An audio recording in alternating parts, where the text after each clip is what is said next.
ಯಲಿಯೂರು ಗ್ರಾಮದಲ್ಲಿ ಸಂಭ್ರಮದ 78ನೇ ಸ್ವಾತಂತ್ರ್ಯೋತ್ಸವ ದಿನಾಚರಣೆಯ ಆಚರಣೆ.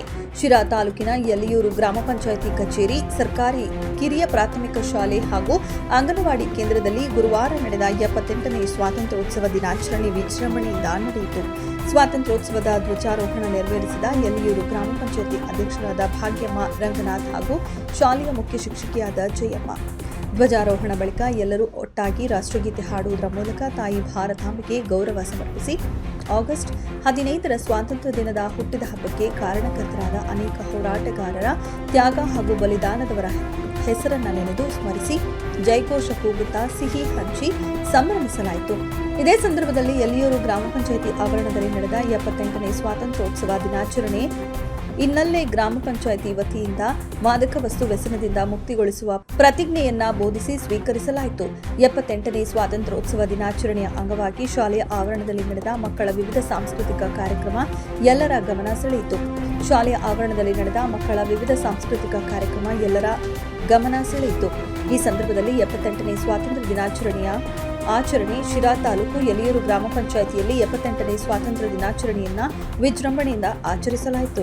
ಯಲಿಯೂರು ಗ್ರಾಮ ಪಂಚಾಯಿತಿ ಅಧ್ಯಕ್ಷರಾದ ಭಾಗ್ಯಮ್ಮ ರಂಗನಾಥ್ ಧ್ವಜಾರೋಹಣ ಕಾರ್ಯಕ್ರಮವನ್ನ ನೆರವೇರಿಸಿಕೊಟ್ಟರು. ಈ ಸಂದರ್ಭದಲ್ಲಿ ಯಲಿಯೂರು ಗ್ರಾಮ ಪಂಚಾಯಿತಿ ಉಪಾಧ್ಯಕ್ಷರಾದ ರಾಮಚಂದ್ರ, ಸದಸ್ಯರಾದ ನವೀನ್ ವೈಟಿ, ಸತೀಶ್ ಕುಮಾರ್ ವೈಎಸ್, ಮಾಜಿ ಅಧ್ಯಕ್ಷರು, ಹಾಲಿ ಸದಸ್ಯರಾದ ಆಶಾ ಲೋಹಿತ್, ನಾಗವೇಣಿ ವೆಂಕಟರಾಮು, ಸಿದ್ದಗಂಗಮ್ಮ, ಶ್ರೀನಿವಾಸ್, ಗಂಗಮ್ಮ, ಹನುಮಂತಣ್ಣ, ಸುಷ್ಮಾ, ಮೋಹನ್, ಪುನೀತ್ ಕುಮಾರ್, ಶಿವಮ್ಮ, ರಾಜಣ್ಣ, ರಾಮಣ್ಣ, ಲಕ್ಕಮ್ಮ, ಗಂಗಣ್ಣ, ಗ್ರಾಮ ಪಂಚಾಯಿತಿ ಪಿಡಿಒ, ಕಾರ್ಯದರ್ಶಿ, ಎಸ್ಟಿಎ, ಗ್ರಾಮ ಪಂಚಾಯಿತಿ ಸಿಬ್ಬಂದಿ ವರ್ಗ, ಸರ್ಕಾರಿ ಕಿರಿಯ ಪ್ರಾಥಮಿಕ ಪಾಠಶಾಲಾ ಮುಖ್ಯ ಶಿಕ್ಷಕರಾದ ಜಯಮ್ಮ, ಎಸ್ಟಿಎಂಸಿ ಅಧ್ಯಕ್ಷರು ನಾಗರಾಜು, ಶಾಲಾ ಶಿಕ್ಷಕರು, ಅಂಗನವಾಡಿ ಮುಖ್ಯ ಶಿಕ್ಷಕಿ ಈರಮ್ಮ ಹಾಗೂ ಗ್ರಾಮದ ಪ್ರಮುಖರು, ಮಕ್ಕಳು, ಗ್ರಾಮಸ್ಥರು ಉಪಸ್ಥಿತರಿದ್ದರು.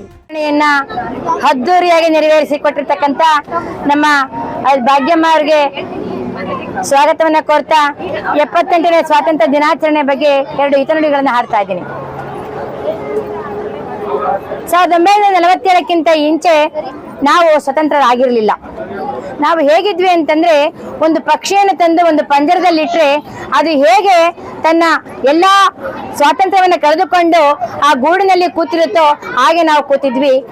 1947 ಆದ ಮೇಲೆ ಗಾಂಧೀಜಿಯವರಾಗಿರ್ಲಿ, ಸುಭಾಷ್ ಚಂದ್ರ ಬೋಸ್ ಆಗಿರ್ಲಿ, ಒನಕೆ ಓಬವ್ವ ಆಗಿರ್ಲಿ ಮತ್ತು ನೆಹರೂರವರ ಅಧ್ಯಕ್ಷತೆಯಲ್ಲಿ ಡಾಕ್ಟರ್ BR ಅಂಬೇಡ್ಕರ್ ಅವರ ನೇತೃತ್ವದಲ್ಲಿ ನಾವು ಸ್ವಾತಂತ್ರ್ಯವನ್ನ ಪಡೆದಿದ್ದೀವಿ. ಬಂದಂತ ಸ್ವಾತಂತ್ರ್ಯವನ್ನ ಹೇಗೆ ರಕ್ಷಣೆ ಮಾಡಬೇಕಂತಕ್ಕಂಥದ್ದು ನಮ್ಮೆಲ್ಲರ ಒಂದು ಛಲ ಆಗಿದೆ. ಈ ಸ್ವಾತಂತ್ರ್ಯ ಅಂತಕ್ಕಂಥದ್ದನ್ನು ನಾವು ಉಳಿಸ್ಕೊಂಡೋಗ್ಬೇಕು, ನಾವು ಅದನ್ನ ಮುಂದೆ ಸಾಗಿಸ್ಕೊಂಡೋಗ್ಬೇಕು. ಪೀಳಿಗೆಯಿಂದ ಪೀಳಿಗೆಗೆ ಅದು ಈ ಸ್ವಾತಂತ್ರ್ಯ ಅಂತಕ್ಕಂಥದ್ದು ಮುನ್ನುಗ್ಬೇಕು ಅಂತಕ್ಕಂಥ ಮಾತನ್ನ ಈ ಒಂದು ಸಂದರ್ಭದಲ್ಲಿ ಹೇಳ್ತಾ ಇದ್ದೀನಿ.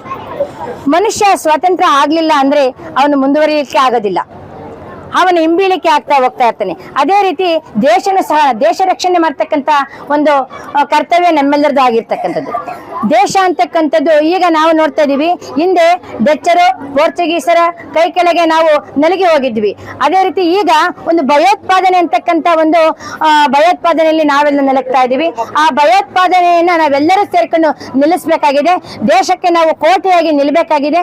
ಈ ದೇಶವನ್ನು ರಕ್ಷಣೆ ಮಾಡಬೇಕಾಗಿದೆ. ಈ ಸಂದರ್ಭದಲ್ಲಿ ಯಾವ ಸಂದರ್ಭದಲ್ಲಿ ನಮಗೆ ಮದ್ದುಗುಂಡುಗಳು ಬೀಳ್ತವೆ ಅಂತಕ್ಕಂಥ ಭಯದಲ್ಲಿ ನಾವು ಈಗ ವಾಸ ಮಾಡ್ತಾ ಇದ್ದೀವಿ. ಆದ್ರಿಂದ ದೇಶವನ್ನು ರಕ್ಷಣೆ ಮಾಡೋಣ, ದೇಶವನ್ನ ಮುನ್ನಡೆಸೋಣ, ಈ ಸ್ವಾತಂತ್ರ್ಯವನ್ನು ಎಲ್ಲರೂ ಬಳಸ್ಕೊಳ್ಳೋಣ, ದೇಶ ಪ್ರೇಮಿಯಾಗಿ ಈ ದೇಶದಲ್ಲಿ ಬದುಕೋಣ. ಮುಂದಿನ ಈ ಪೀಳಿಗೆಯ ಸಹನ ದೇಶ ರಕ್ಷಣೆಗೋಸ್ಕರ ಮುನ್ನುಗ್ಗಿ ದೇಶವನ್ನ ಕಾಪಾಡಿ ಅಂತಕ್ಕಂಥ ಮಾತನ್ನ ಈ ಸಂದರ್ಭದಲ್ಲಿ ಹಾಡ್ತಾ ಇದ್ದೀನಿ. ಜೈ ಹಿಂದ್, ಜೈ ಕರ್ನಾಟಕ.